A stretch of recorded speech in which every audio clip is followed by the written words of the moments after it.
नमस्कृत्य नरं चैव नरोत्तमं देवी सरस्वती व्यासं ततो जयमुदीरयेत् नष्टप्रायेषु अभद्रेषु नित्यं भागवतसेव्या भगवते उत्तमश्लोके भक्ति भवति नैष्टिकी कृष्णाय वासुदेवाय देवकी नंदनाय च नन्दगोपकुमाराय गोविन्दाय नमो नमः। मूकं करोति वाचालं पङ्गुलङ्घ्यते गिरिं यत्कृपातमहं वन्दे परमानन्दं माधवं श्रीचैतन्येश्वरं श्रीगुरुदीनतारिणम्। श्रीमद्भागवत महापुराण छठा स्कंद अध्याय 12। सुखदेव जी कहते हैं, राजन परीक्षित वित्तासुर रणभूमि में अपना शरीर छोड़ना चाहता था, क्योंकि उसके विचार से इंद्र पर विजय प्राप्त करके स्वर्ग पाने की अपेक्षा मरकर भगवान को प्राप्त करना श्रेष्ठ था।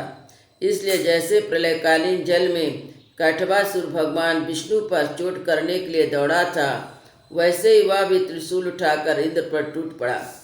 वीर वित्तासुर ने प्रलयकालीन अग्नि की लपटों के समान तीखी नोक वाले त्रिशूल को घुमाकर बड़े वेग से इंद्र पर चलाया। अत्यंत क्रोध से सिंहनाद करके बोला, पापी इंद्र, अब तू बच नहीं सकता। इंद्र ने यह देखकर कि वह भयंकर त्रिशूल ग्रह और उल्का के समान चक्कर काटता हुआ आकाश में आ रहा है, किसी प्रकार की अधीरता प्रकट नहीं की और उस त्रिशूल के साथ ही बांसुरी नाग के समान वित्तासुर की विशाल भुजा अपने 100 गांठ वाले वज्र से काट डाली। एक माह कट जाने पर वित्तासुर को बहुत क्रोध हुआ। उसने वज्रधारी इंद्र के पास आकर अपनी ढोड़ी में और गजराज एरावत पर परिघ से ऐसा प्रहार किया कि उसके हाथ से ब्रज गिर पड़ा। वित्तासुर के इस अत्यंत अलौकिक कार्य को देखकर देवता, असुर, चारण, सिद्धगण आदि सभी प्रशंसा करने लगे, परंतु इंद्र का संकट देखकर वे बार बार हाय हाय कर कर चिल्लाने लगे। परीक्षित वह ब्रज इंद्र के हाथ से छूटकर वृत्तासुर के पास ही जा पड़ा था, इसलिए लज्जित होकर इंद्र ने उसे फिर से नहीं उठाया। तब वृत्तासुर ने कहा, इंद्र, तुम ब्रज उठाकर अपने शत्रु को मार डालो, यह विषाद करने का समय नहीं है। देखो, सर्वज्ञ सनातन आदि पुरुष भगवान ही जगत की उत्पत्ति स्थिति प्रलय करने में समर्थ है। उनके अतिरिक्त देहाभिमानी और युद्ध के लिए उत्सुक आतताइयों को सर्वदा जय ही नहीं मिलती। वे कभी जीतते हैं तो कभी हारते हैं। ये सब लोक और लोकपाल जाल में फंसे हुए पक्षियों की भांति जिसकी अधीनता में विवश होकर चेष्टा करते हैं, वह काल ही सबकी जय पराजय का कारण है। वही काल मनुष्य के मनोबल, इंद्रिय बल, शरीर बल, प्राण, जीवन और मृत्यु के रूप में स्थित है। मनुष्य उसे न जानकर जड़ शरीर को ही जय पराजय आदि का कारण समझता है। इंद्र जैसे काठ की पुतली और यंत्र का हरिण नचाने वाले के हाथ में होते हैं, वैसे ही तुम समस्त प्राणियों को भगवान के अधीन समझो। भगवान की कृपा प्रसाद के बिना पुरुष, प्रकृति, महत्त्व, अहंकार, पंचभूत, इंद्रिया, अंतकरण, करण, चातुष्ट एक कोई भी इस विश्व की उत्पत्ति आदि करने में सामर्थ्य नहीं हो सकते। जिसे इस बात का पता है कि भगवान ही सबका नियंत्रण करते हैं, वह इस परतंत्र जीव को स्वतंत्र कर्ता भुक्ता मान बैठता है। वस्तुतः स्वयं भगवान ही प्राणियों के द्वारा प्राणियों की रचना, उन्हीं के द्वारा उन्हीं का संहार करते हैं। जिस प्रकार इच्छा न होने पर भी समय विपरीत होने से मनुष्य को मृत्यु और अपयश आदि प्राप्त होते हैं, वैसे ही समय की अनुकूलता होने पर, इच्छा न होने पर उसे आयु, लक्ष्मी, यश, ऐश्वर्य आदि भोग भी मिल जाते हैं। इसलिए यश, अपयश, जय पराजय, सुख दुख, जीवन मरण, इनमें किसी एक की इच्छा अनिच्छा न रखकर सभी परिस्थितियों में समभाव रहना चाहिए। हर्ष शोक के वशीभूत नहीं होना चाहिए। सत्य रज तम ये तीनों गुण प्रकृति के हैं, आत्मा के नहीं हैं। अतः जो पुरुष आत्मा को उनका साक्षी मात्र जानता है, उनके गुण दोष से लिप्त नहीं होता। देवरानी, मुझे भी तो देखो, तुमने मेरे हाथ और शस्त्र काट कर एक प्रकार से मुझे परास्त कर दिया है, फिर भी मैं तुम्हारे प्राण लेने के लिए यथाशक्ति प्रयत्न कर ही रहा हूँ। यह युद्ध क्या है? एक जुए का खेल है। इसमें प्राण की बाजी लगती है, बाड़ों के पासे डाले जाते हैं और वहाँ ही चौसर है। इससे पहले यह सब बातें नहीं मालूम होती कि कौन जीतेगा कौन हारेगा। सुखदेव जी कहते हैं, राजा परीक्षित सुनो, वृत्तासुर के सत्य और निष्कपट वचन सुनकर इंद्र ने उसका आदर किया और अपना ब्रज उठा लिया। इसके बाद बिना किसी प्रकार का आश्चर्य किए मुस्कुराते हुए वे कहने लगे। देवराज इंद्र ने कहा, अहो दानवराज, सचमुच तुम सिद्ध पुरुष हो, तभी तो तुम्हारा शौर्य, निश्चय और भगवत भाव इतना विलक्षण है।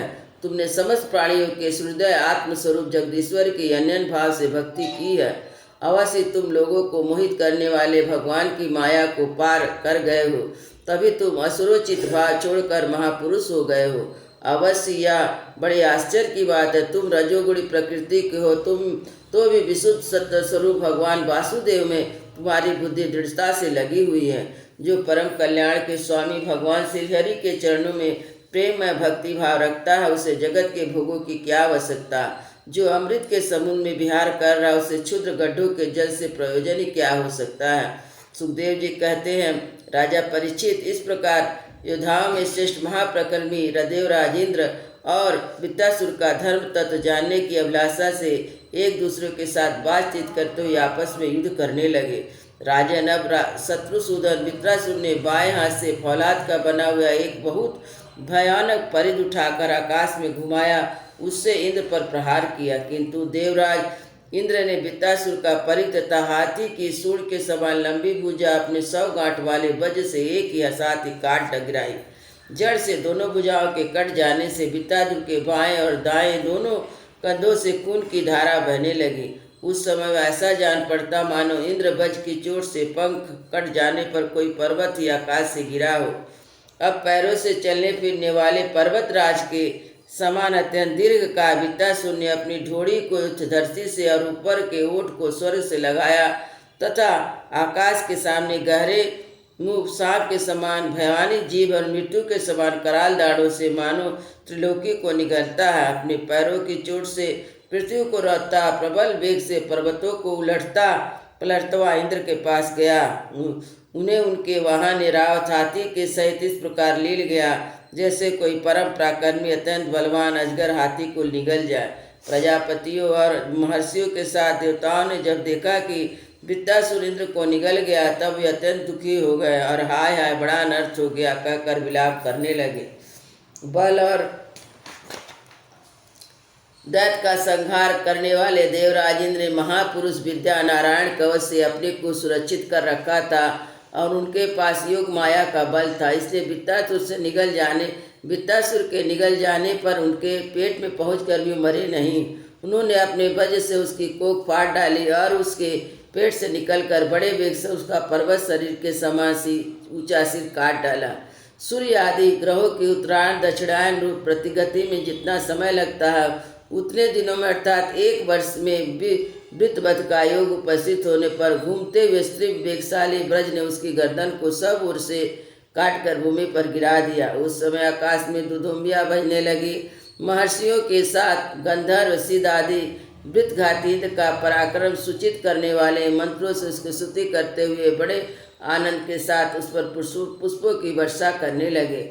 शत्रु दमन परीक्षित, उस समय वृत्तासुर के शरीर से उसकी आत्मज्योति बाहर निकली। इंद्र आदि सब लोगों को देखते देखते सर्वलोकातीत भगवान के स्वरूप में लीन हो गए। वृंदावन बिहारी लाल की जय, बुद्धा श्री राम लला की जय, गुरु महाराज की जय।